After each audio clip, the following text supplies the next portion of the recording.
If Israel laid down all of its weapons, what would happen? I believe Israel is the bad guy. They're using religion as an excuse to take over land. It's a government. Was October 7th a genocide? Okay. Answer the question. When 1,300 Jews were killed in their homes, kibbutzes, and a music festival, was that a genocide? No, because no. They let them in on purpose. Yes. Really? Yes. So you think the Israeli government allowed Hamas terrorists to come and kill 1,300 innocent civilians? How can you defend our government sending billions of dollars to a foreign government? Was it a good thing that America got involved in World War II? When Muslims take over countries, Christians are not able to always easily navigate or visit them. That is a fact of life. You've just seen the sparks fly, but the debate is only beginning. In this intense exchange, Charlie Kirk challenges a Christian woman of Jordanian descent who claims that Israel is the aggressor, and even suggests that October 7th was not a genocide, alleging Israel sacrificed its own citizens. The discussion dives deep into war, foreign aid, and morality. This is one conversation you don't want to miss. Yes, thank you. Hello. I wanted to talk to you about Palestine versus Israel. And I'm a Jordanian Christian, but I was born in this country. I'm a proud American. But I wanted to know how you can defend our country funding billions of dollars into a foreign government aiding genocide. So do you mean the money that we send to the Palestinian Authority? No, the ones that we sent to the IDF. Okay, so you know we spend money to the Palestinian Authority as well, right? Yeah, billions. Okay, how? We give them cash. We give them, I know, you guys claim to give them care packages and stuff like that, but why are we still defending the IDF? No, I want to make sure we're morally consistent. So do you agree that we should cut money off to both Israel and the Palestinian Authority? Yes. Okay, cut off to both. Okay. Yeah. All right. So you're from Jordan, and so you know the region very well. If you look at the Palestinian Authority, let's just take Lebanon, okay, versus Israel. Which country is more moral or a better place for people to live? Wait, what? Okay, first, why is that a question? If it's a foreign land, why are we the ones dictating? No. You have to get our moral. Okay. We have to get our moral symmetry right, and then we could symmetry. determine foreign aid.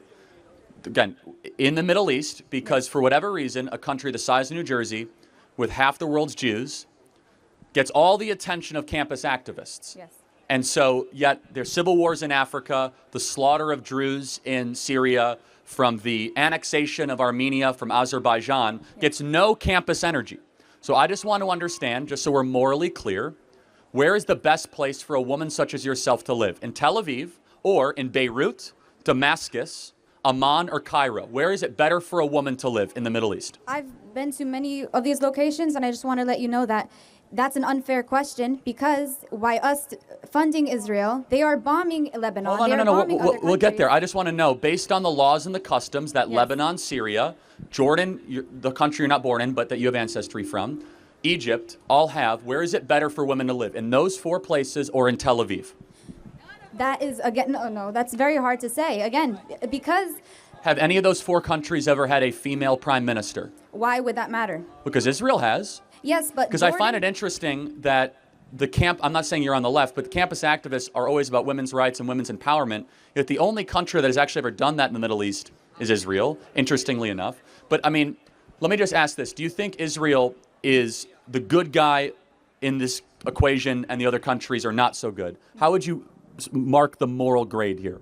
I believe Israel is the bad guy. They're using religion as an excuse to take over land. It's a government. Zionism is not Judaism. So, and then what exactly is Islam doing then?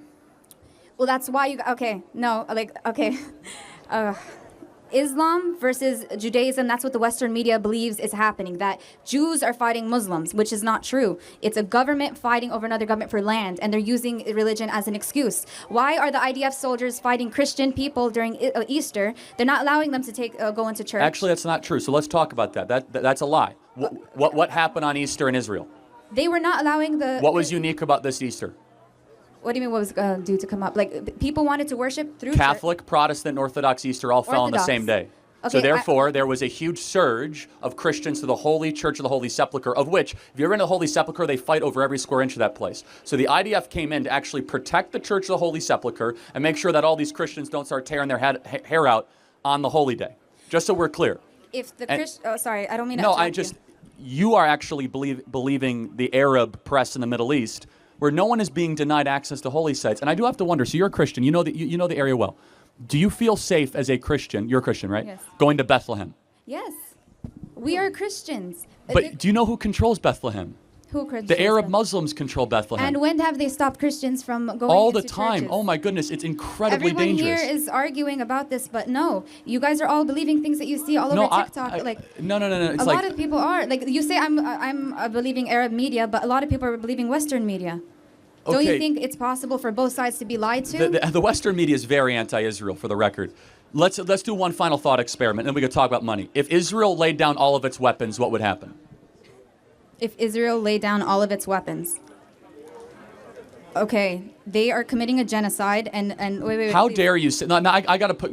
What is a genocide? A genocide is when you are taking over a land and killing the people senselessly. Was October 7th a ethnic genocide?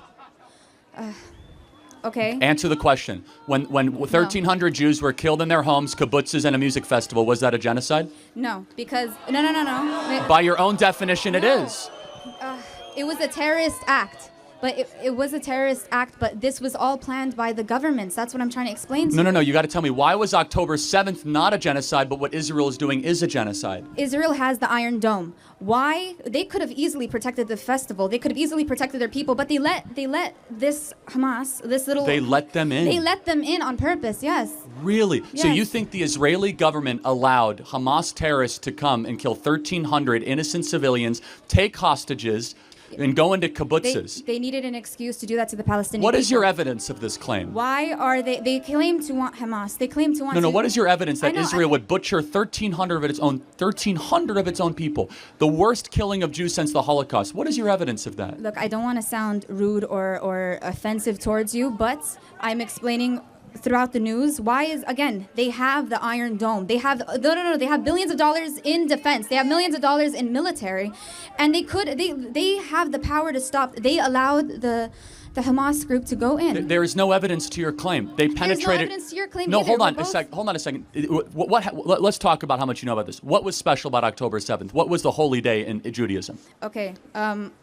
I don't want to misspeak. That's the thing. It's called Shemat Torah, which is like the third holiest day in Judaism. So like half the country takes off. Think about like Christmas and Easter combined times 2. What else? What day of the week was it when it happened? Again. No, it's very important. What day of the week? May you answer, please? What day of the week? Again. Saturday. What happens on Saturdays in Israel? Worship. It's Shabbat. Yes. The whole country goes to rest. 95% of the country takes off. So they have a holy day and they have Shabbat. The IDF, yes, they took it easy. And so what your belief is that, no, that they weren't necessarily celebrating their holy day and that they were on Shabbat, but the Israeli government allowed terrorists to come and kill their own people? You're giving you have to too prove much credit to governments. You think that the government wants to protect its people. They will sacrifice the people for the for the greater good. You're giving way too much power to allowing the government to do it. No, you have to, I want know. you. Well, I know that I came here to hear your opinion on how you can defend Israel. I didn't come to argue because I know I don't have the information to tell you right now. I just got out of class. But I do want to hear your opinion, please. I wanted to hear. It's very simple. Israel's not a perfect country. But for whatever reason, the obsession about where half the world's Jews live, which happens to be a small outpost of freedom and liberty with lots of problems, surrounded by literally 1 billion Muslims, that this is our number one focus geopolitically, that people use the word genocide, and you won't use the word genocide when Jews are killed, but you do use the word genocide when Palestinians are killed, shows the moral confusion on this topic. And would you say what's happening in Armenia right now is a genocide? Look, you are very good at doing this, but I want to explain to you. Look, I want to explain to you my side. Okay, you still didn't answer my question in the original question. How can you defend our government sending billions of dollars to a foreign government? Yes. Okay. So just we to both be clear, agreed both should be cut off. So you believe all foreign aid should be cut off? We should not be involved in other countries. No. Period. Okay. Yes. So you believe in America only? Yes, I want our country to succeed. We should be spending the billions on Americans. So I believe we should limit a lot of foreign aid. I don't believe in America only. Was it a good thing that America got involved in World War II? Wait, what? Sorry. Was it a good thing that America got involved in World War II? I honestly just wanted to hear your opinion. Because it's an important moral question because you say no foreign aid. Was it good that we got involved in World War II? Yes. Yes. Okay, so you're not America only. No. In fact, you're okay with America sent aid to the allies. You think that the Jews are in trouble when they're not. They're bombing the Zionists, the IDF, are bombing hospitals. They're bombing schools. They're not bombing Hold on a Hamas second. places.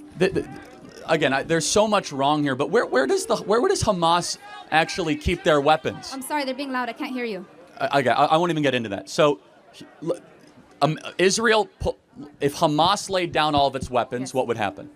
If both sides lay, or just Hamas? Let's say just Hamas. Hamas doesn't have, like, they don't have the weapons that Israel does. So if they don't have Israel, no. Guys, you're not debating, angry. Don't be please. angry. Okay. I'm sorry. What were It's we okay. saying?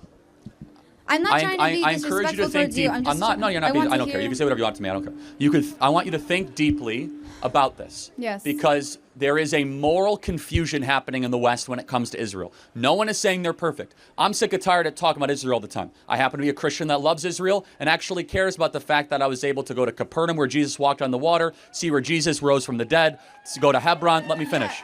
That I was able to go to the holy sites and to be able to walk the streets of the old city. I actually appreciate And that. thank God, so have I. But I'm explaining to you the Okay, difference. I'm finishing. I'm sorry. No, but when Muslims take over countries, Christians are not able to always easily navigate or visit them. That is a fact of life. And the final thing is this, is it Israel's values or is it Hamas's values that are a closer fit to the West? And it's not even close. Israel is a small outpost of civilization in an endless ocean of tyranny. You don't have to love Israel. You don't have to wear the flag. You don't even have to support sending it money. But at the very least, you must at least have the moral clarity and the integrity to say, they're not the enemy here. They're defending themselves, and they have a right to exist and a right to be able to broker this war as a war of self-defense as they choose. Thank you very much. I appreciate it. Yeah, thank you for your Thank time. you. When emotions run high, truth matters even more. Charlie Kirk doesn't shy away from hard questions, and this conversation proves just how divided opinions can be, even among fellow Christians. Whether you agree or disagree, this debate should make you think. Drop your thoughts in the comments, and make sure to subscribe for more raw, unfiltered debates that go beyond the headlines.